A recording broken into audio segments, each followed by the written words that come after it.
السلام عليكم ورحمة الله وبركاته. متابعين الأعزاء، متابعين قناة سلمى بس. المهم، طبعا شفت حميدة.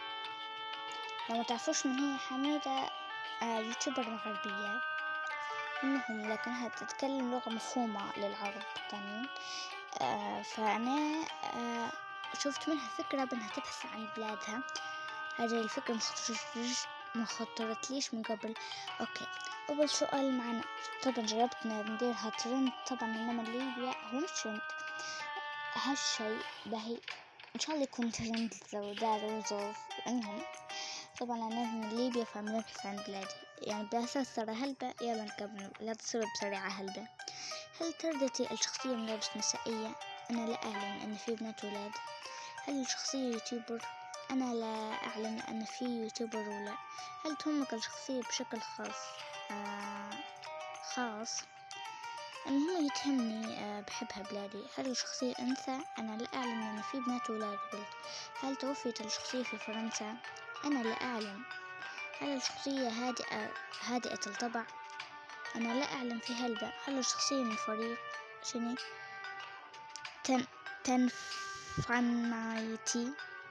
تنفنايتي. كني سمعت الاسم قبل، بس هو يعني لو في فرقة هم اللي بيخترعوها بهذا الاسم، نفس اسم الفرقة هذه. أنا لا أعلم أوقات يكون فيه. أنا أفكر بالشخصية المجهولة. ما أنا كيف تفكر فيها كانت طالما مجهولة؟ لا. استمرار، نعم. هل تحب الشخصية عدو حبيبها السابق؟ أنا لا أعلم. فالبشر يعني أي بشر. هل درست الشخصية في الثانوية محمد العربي بعرير؟ يا ود أنا لا أعلم، أكيد سافروا يدرسوا لها أو هو في ليبيا أصلا عرفني. هل تنفذ الشخصية مهمات في لعبة ما؟ من الممكن، يعني الله أعلم. أنا ما درتش من الممكن، بس أنا لا أعلم. هل بشرة الشخصية قمحية اللون؟ لو تعرفوا معنى قمحية اكتبوا لي في التعليقات كيف يكون لونها. أنا لا أعلم. في البشر أنواع أجلاد. هل يكسو الشخصية الفرو؟ هو مفهمش هذا، بس البشر يديروا أي شيء. نعرف لما يدوروا هذا معناها ما نعرفش هل هو يفكر في اللي نفكر فيه أو لا. اكتبوا لي في التعليقات. جربوا ليبيا وجربوا بلادكم انتم، ولو انتم من ليبيا فجربوا ليبيا بس. واكتبوا لي في التعليقات هل هو عرف ليبيا او طلع لكم نفس الشيء. اكيد حيطلع لكم نفس الشيء. المهم لا تنسوا اللايك.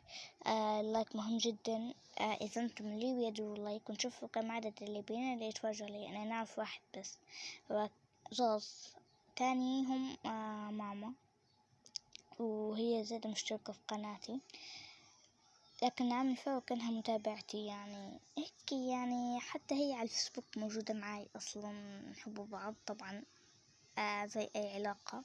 فالمهم لو أنتم من ليبيا ديروا لي لايك ونشوف كم عدد الليبيين اللي يتفرجوا عليا. ولو أنتم من أي بلاد تانية اكتبوا لي. طبعا بلاد عربية والأوروبيين اللي بيتفرجوا علينا نكرههم الصراحة بعد ما اخترعوا ألعاب.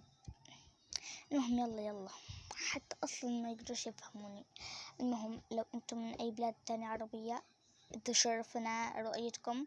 اكتبوني في التعليقات أنتم من أي بلاد، وإن شاء الله استفدتوا في قناتي. سلام. الفيديو لا تنسوا.